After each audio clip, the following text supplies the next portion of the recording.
every stage in your life you kind of envision what the future looks like.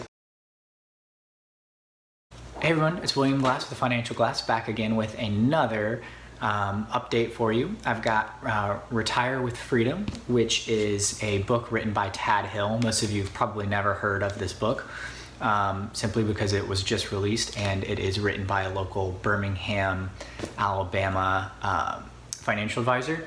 Now, the reason why I stumbled across it is because this is actually who my mom has started talking to and uses for some of her retirement planning. And so I thought I'd give it a read. When I first heard that she was going to use a retirement planner, I was like, most financial advisors aren't fiduciaries, can't really trust them. Like, I'd be pretty careful. A fiduciary responsibility is a legal obligation of one party to act in the best interest of another.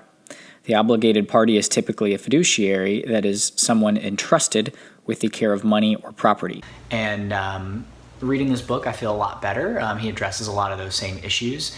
And it was really interesting reading this for a couple of reasons.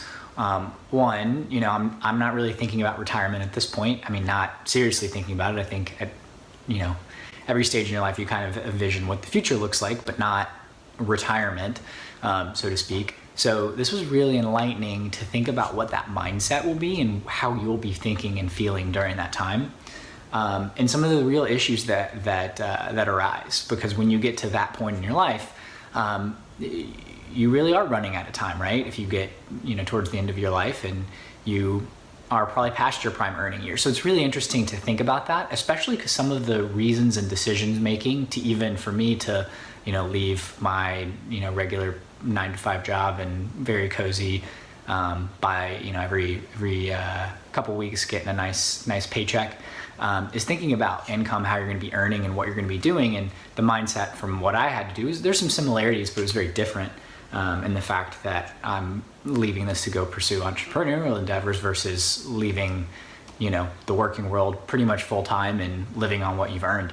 So it was really, really interesting, and I like the fact that that Tad actually actually went to school with his daughter, which I didn't know until reading this book, realized the connection there.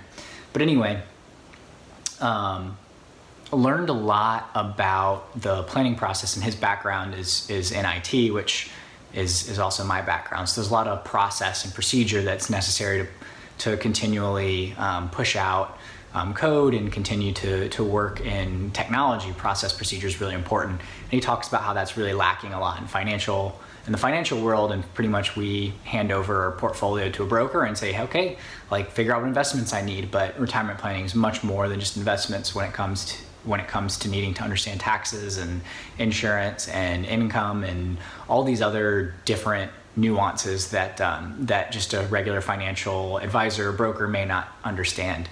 So I really like that, and really interesting, and also the fact that he talks about starting with the why. So, what do you want to do in retirement? Why do you feel this way? Why do you want X amount? Like what type of lifestyle do you want? And it was really, really interesting. So I, even though, not close to retirement age, this is a really good book. And I actually think it's very valuable for folks that are younger, because you have an opportunity to think about what your parents, grandparents are going through, and one, why their mindset might be a little bit different, but two, also to prepare yourself. So really, really interesting thought process and thought-provoking. So I encourage you to check this book out, or if you're just in general, read up on retirement and what that really means and the mindset of people that are in retirement. Another example is I had a conversation with a commercial lender in Birmingham. We're talking about property development. He talked about cash flow versus a one-time kind of cash out event if we're going to look at this development that I'm interested in. And he talked about how, well, if you got some older guys like me that are in maybe late 40s, 50s, or early 60s, like we're going to 40s, 50s, we're going to be looking for that more cash out event, because we're looking towards retirement, and the cash flow and that regular income isn't quite as interesting as that big lump sum. So it was really interesting, and just different ways of thinking, because my whole mindset has been cash flow, cash flow, cash flow, without really thinking about why or what would lead someone to want more of the one-time big cash event versus, you know, that continuous income. And time is a really big important factor. So anyway, just some interesting thoughts, and didn't know we were going to talk about retirement, but that's what we're talking about today. So let me know what your thoughts. If you enjoyed the video, like, share, comment, shoot me a DM if you want, whatever, and appreciate you watching. William Glass with the Financial Glass. Thanks, guys. Have a good one.